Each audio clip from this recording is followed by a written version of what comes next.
everybody. It's Ron and Hope Unfiltered, real, raw, and relevant. And we tricked you. We told you we would not have a podcast for Thanksgiving, but we do. Here we are. Ronaldo. We did tell them that? Yeah, last week we did. And I have to warn When you. do we change our mind? I have a cart right here for Christmas, and it says I'm in line to check out. So if it pops up, because the sale started today, and I have to check out, y'all, it's real, raw, relevant. I got to check out. So anyway, it's Thanksgiving. Happy Thanksgiving.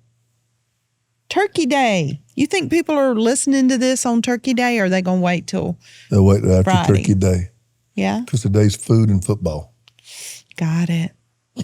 Got it. Food and football. So And then Friday is prayer and repentance for gluttony. Friday, I'm taking my grandchildren to Disney on Ice. Yep. We do it every year. We saw them. We saw them coming on flight. Interesting looking bunch. Ronald. Wasn't it? Just an interesting They're looking bunch. artsies. They were very artsy. Yeah. They were very artsy. Yep. So they were on our flight. And so I said, when do y'all start? They start Wednesday here.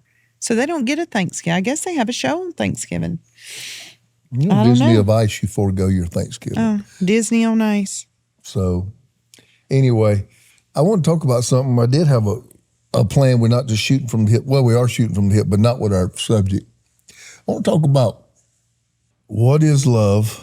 Does love have boundaries?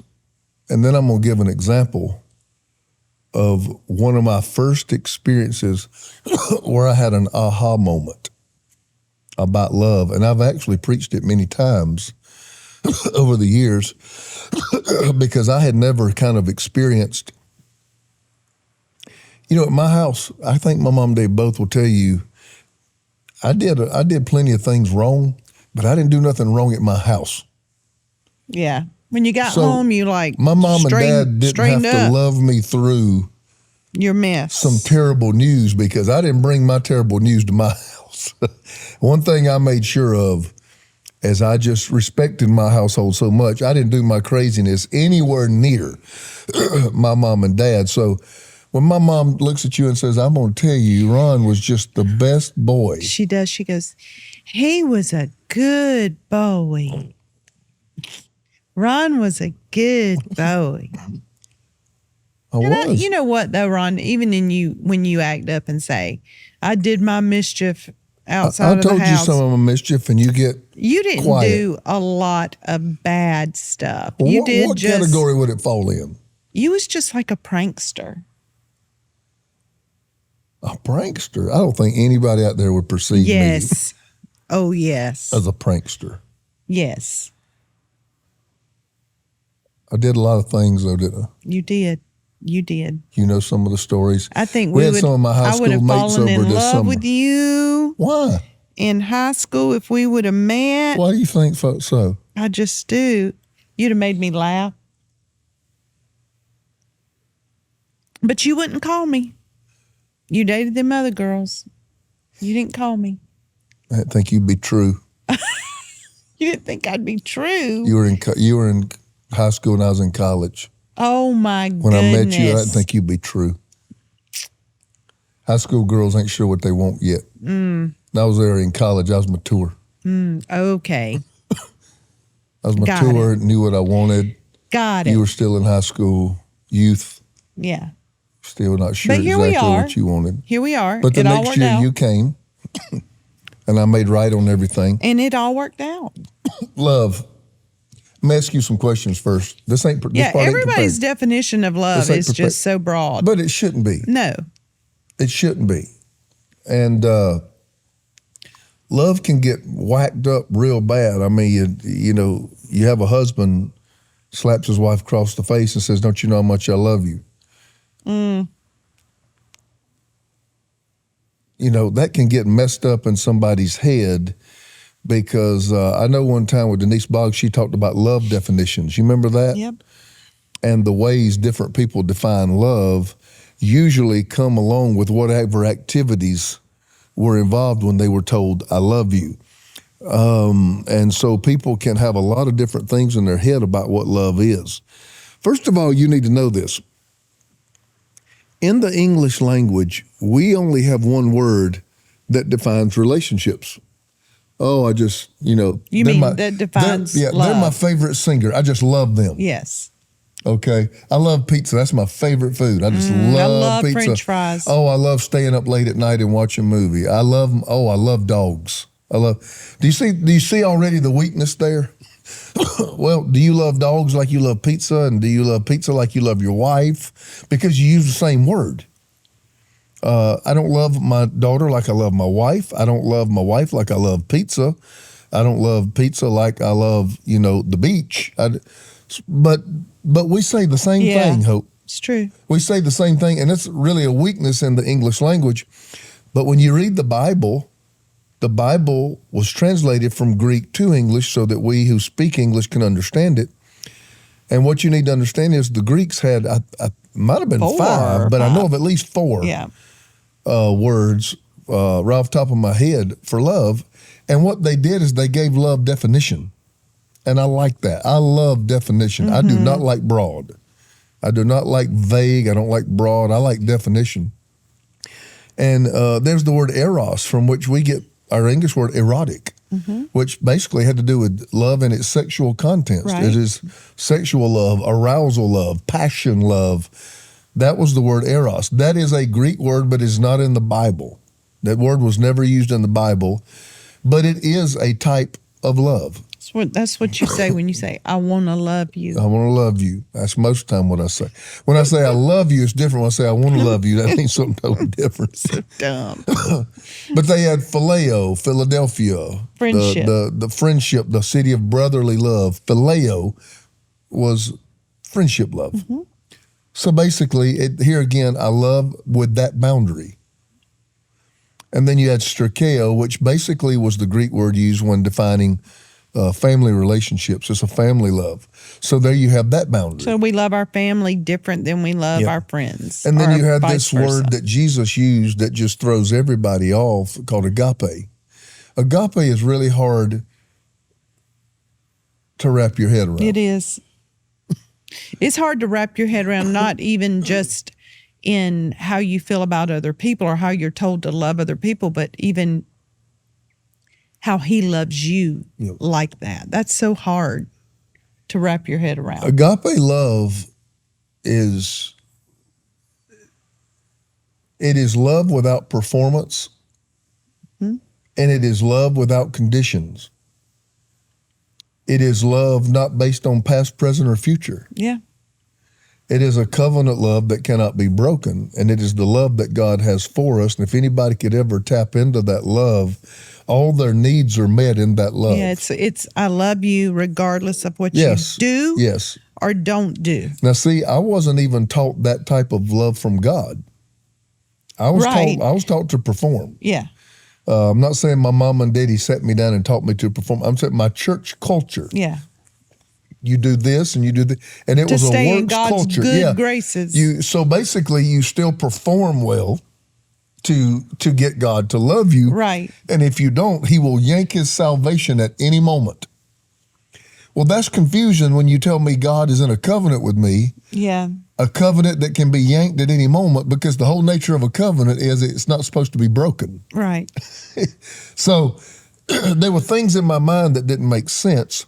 But agape love is love without restraint, love without condition, love without strings, love that is not attached to any type of performance. It is the love of God. And God did not start loving me once I got saved. God did not start loving me once I embraced the kingdom. God did not start loving me once I chose to try to live a life that would please him. He loved me prior to my salvation. And the way I live now, he does not love me any more than he did then. Yeah. It's easy to say it. That's what I said. It's easy. It's hard to wrap your head. It is hard to wrap your head right, because you just normally would think, if I'm treating you very poorly as a husband, and then I go through this renaissance or this awakening, or I get saved or whatever, and then all of a sudden I become just the picture perfect husband, I would kind of think that you probably loved me more as I treated you well than when I didn't treat you well. God does not. No. It is perfect. It cannot increase and it cannot grow. No. Because there's no flaw in it. There's no deficiency in it. There's no immaturity in it. But looking back on your life, you can see where God was patient with you and kind. Oh my gosh. Gentle and love is patient, love is kind. Yes. Love does not boast. It is not easily offended. You go on and on. even in my That is sin, the love of God. that's the way he was to me. And so it's hard. Honestly, babe, it's hard. I do believe that the love of God is that thing that fills every hole, that plugs every deficiency and every deficit. You don't go around looking for it from people. You don't go around looking for it from success, significance, achievements. And let's just be honest, there's people all around us, and maybe we even ourselves, we do a lot of things because we have a lot of holes. Yeah. But the love, if you've really experienced the love of God, the love of God is supposed to plug every place where life has punched a hole But I in do me. think, the Bible says, to him who has been forgiven much, loves much. Mm-hmm. So I think it is way easier, for whatever reason, some spiritual context, to love people through their pain, through their issues, through their ups and downs in life, when you have received that kind of love. To him who's been forgiven much can turn around and extend that same kind of love to other people. But people who think, their poop don't stink and they've never, done anything and they walk on water, it's hard for them to turn around and give that love to people because you've not fully embraced It's hard to give what your you've never salvation. experienced. Yeah, it's hard to give what you've never experienced. The love of God in your own life. I think one of the most difficult things in people's mind is love. Basically, when you say love without restraint, love without performance, love without boundaries, how much do I take? Yeah. Oh, that's good. How much do I put up with? Yeah. Because I know there are people living who say, all right, how much, okay, Pastor, you have no idea the abuse. Right. So when am I destroying myself and my esteem? Now we're getting in muddy water. Yeah, when you say love without restraint, keep on loving and just love and just love. Let me tell you something. There is, even agape love has boundaries. Yeah, there's true. Tough love.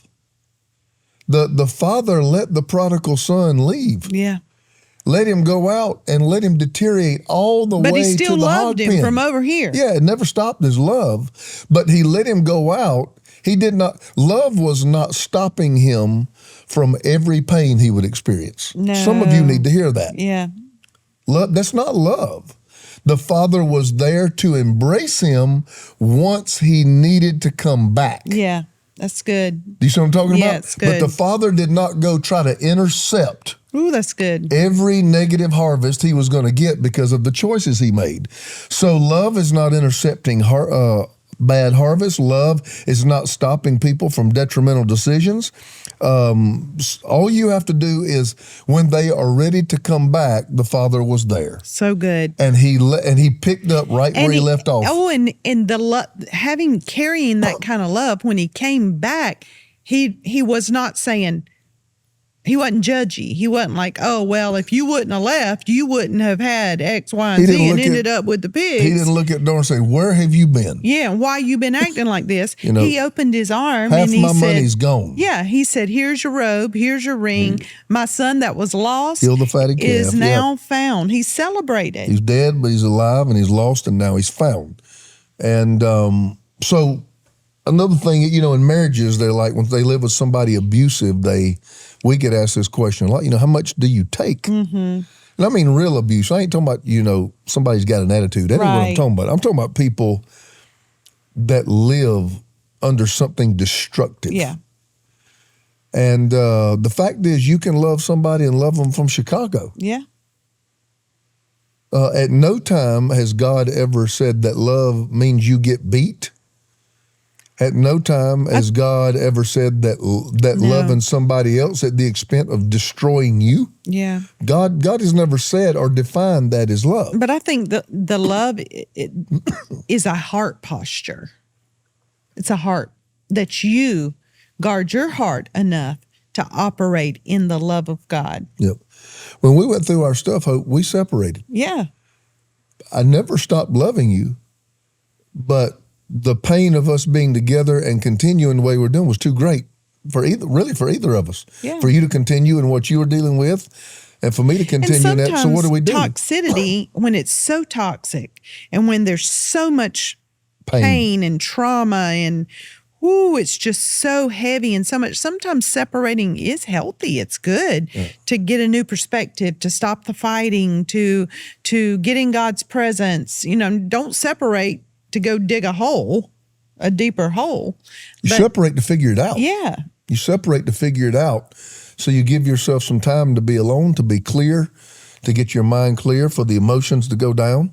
And the long and short of it is love, the agape love of God, has boundaries.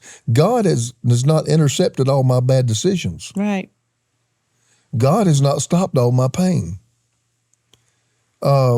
But God has always been there when I screw up and say, Lord, I need to come back. I think one of the closest things I've ever felt, other than experiencing the true unconditional love of God in my life personally at my lowest point, was in having kids.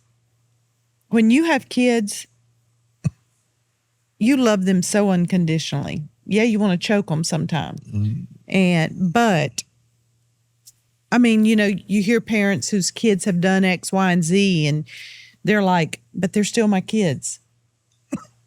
I love them no matter what. Well, I'm God's kid. Yeah, and we are his children. Yeah, we're his children. I love them.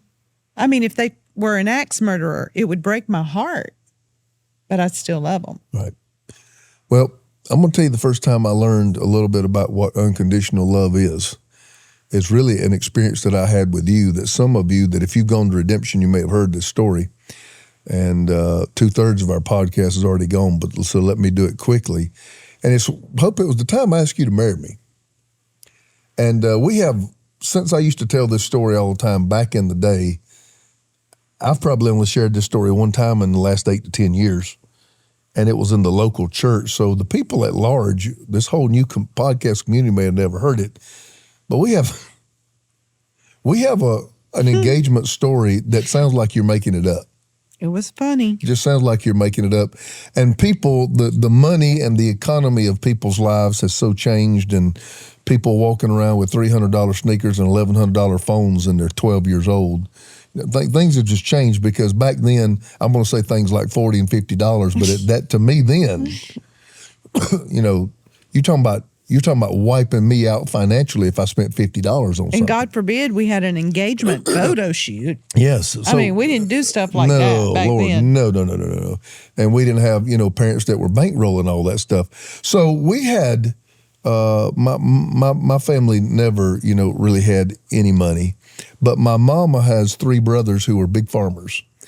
And when I say big farmers, I ain't talking about they got chickens out in the back. That's not what I'm talking about. No, thousands of acres. They did have chickens, houses, and those chickens lived as good as people lived.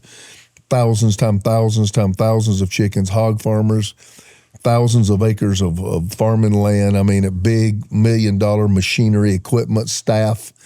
So they were big-time farmers in North Carolina, and they all had lake houses. And that was just a big deal up there. They all had places at the lake. That's what they did. They were the quintessential, had tons of money, kept it in mason jars, buried it in the backyard, wore Wranglers and white T-shirts. But these 3 guys, all 3 of them had money. Right. And they all had boats and lake houses. And for vacation, we didn't have any money, so that was our vacation. We would go up there and they would let us use their boats and their lake houses and everything for a family vacation. We did that for years. And Hope and I had been dating for a year, that school year, your freshman, my sophomore year. And after that year, I knew, I knew before that. But you had planned. I knew I wanted to spend the rest of my life with you. Mm-hmm. And I wanted to ask you to marry me. I I didn't think you was going to say no. I didn't think you were on the fence, but I wanted to blow you away. If I'd have took you out for pizza and asked you to marry me, I think you would have said yes. But you got to understand, you wanted to put your best foot forward. I wanted to I wanted to give a performance where if you didn't know, it would have been impossible to turn it down. You was trying to secure your spot. Yes, I did. And I did. And I want it to be one that we talked about to our grandkids and forever, but not the way we talk about it. So I planned this day. I got my whole family in on it. I planned it. And my uncle had a tremendous boat, a beautiful boat for back then. It was a Mark Twain cruiser. And I planned to take the boat, and I went out and bought me an outfit, which I paid probably $50 or $60 for the outfit, which for me back then, I was Levi's and a T-shirt and some Reeboks every single day of my life. So for me to go out and buy an outfit, I knew something was up because you had gone to the store and bought this new outfit. I don't think up to that point you'd ever seen me do that. I'd never seen you buy clothes. I did. I went out and bought a brand new outfit.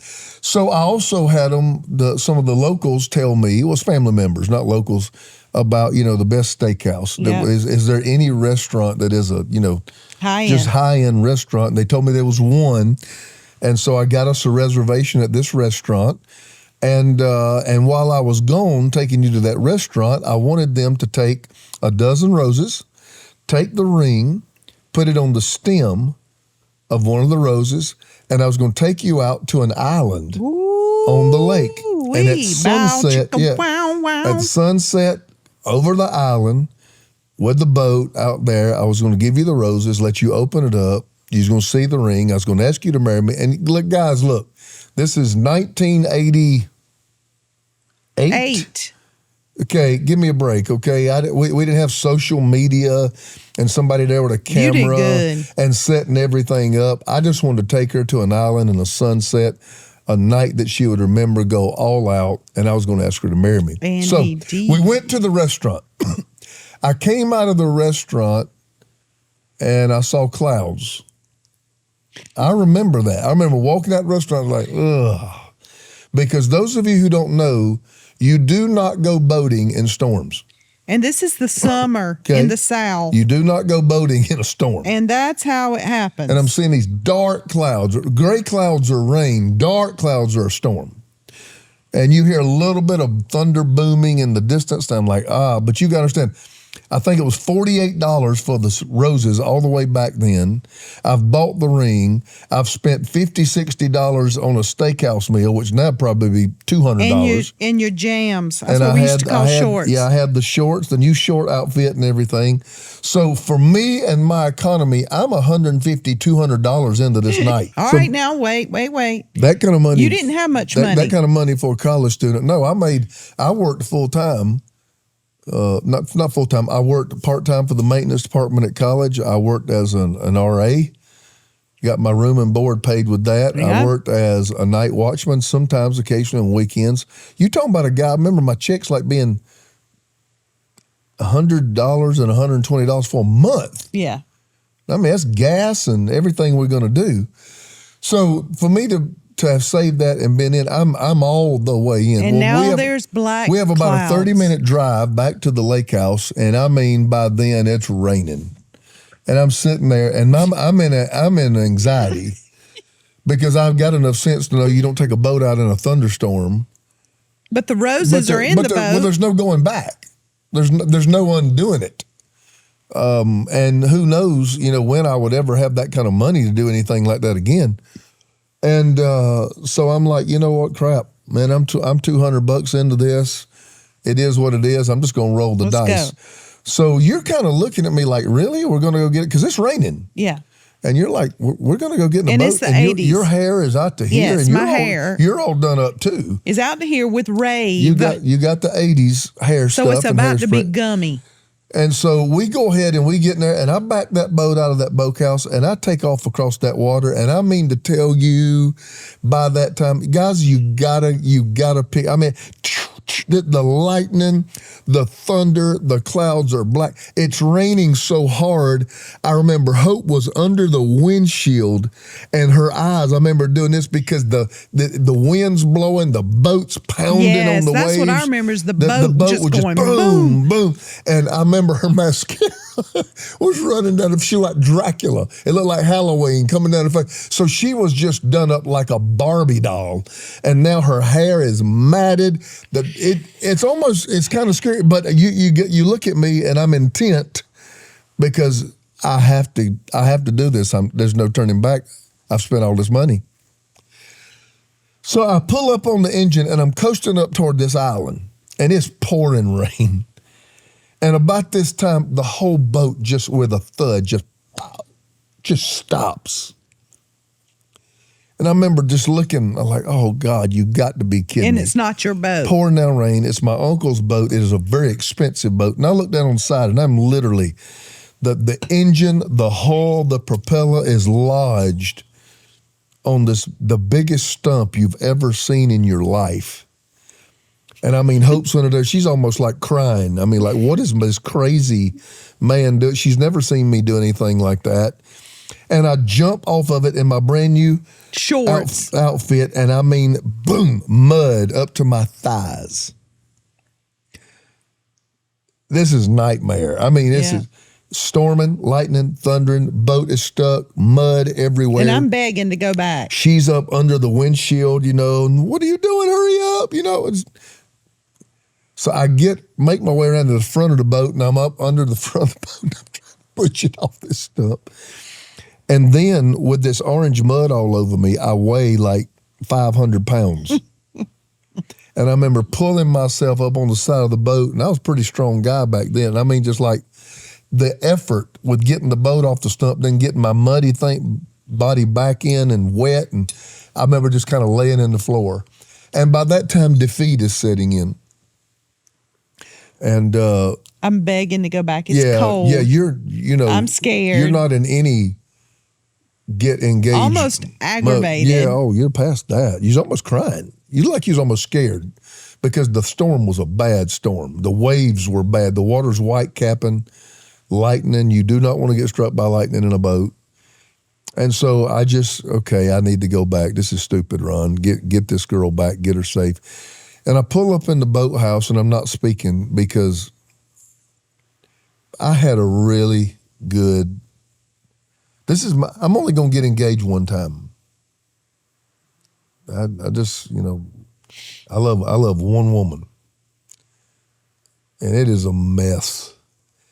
And so if I remember correctly, I didn't even speak. I just pulled up. They had a little lift. I got the lift, pulled the boat out of the water, looking out the end of the boat. We're under a shed, but the boat has just pouring rain. And they had little fishing poles and stuff that they left around the dock. And I just went, grabbed a fishing pole, put something on it, and just sat with my legs dangling, watching the rain on the end of the dock. And I just put the pole in the water. I ain't say nothing. I don't know what you're thinking at this time. I don't know if you can remember all the way back to then, but I wasn't communicating with you. I just went out by myself. I don't know if you remember this part. I was pouting. You looked at me sitting. No, you weren't saying anything, but about 5 minutes, you looked at me and you said, would you go look in the side of the boat and get my Bible? I got a Bible in the side of the boat. I don't remember that. And I went and got it and brought it back to you, and you started reading 1 Corinthians 13. You read about love. I don't remember that. Yep. You did. And did you know what I was doing? Did you know what I was doing? By that point, yes. And then you looked at me after you read that and you said, will you marry me? But I was pitiful. You remember I said it defeated. Yes.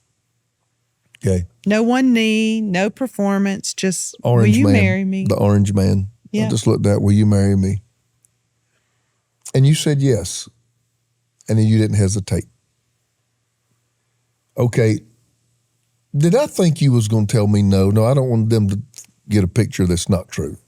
I thought you were in love with me as much as I was you, and you told me every day.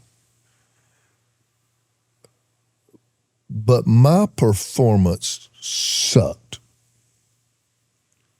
Everything I did to get you to say yes went wrong. Right.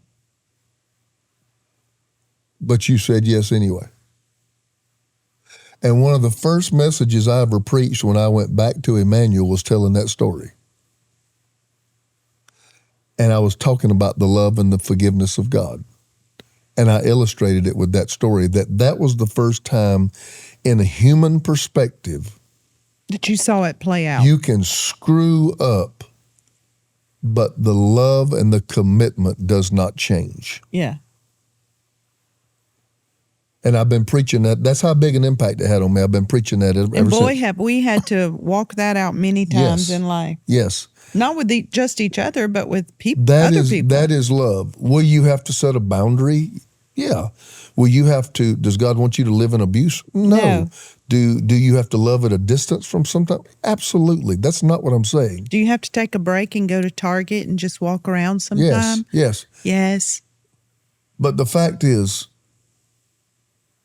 I was raised in a holiness environment where even God, to me, would cut me off if I had a bad day. And you showed me something different. You showed me, Ron, this was about as bad as it could get. But my commitment to you is unwavering. Well, if that was the little seed that I had to sow of showing you, that seed sure did grow in your heart, because you turned around and showed me in big ways. In another later, time. In another season. But even when we were apart, Hope, you had to know that I still loved you. Yes. That's why it hurt so bad. Because I loved you so deeply. And yeah, we had to get apart, and yeah, we had to rethink things, and yeah, we had to restructure our life. But love is patient. Love is kind. It is not rude. It is not proud. It does not boast. It is not easily offended. It is not easily angered. It suffers long and is still kind. Suffers long.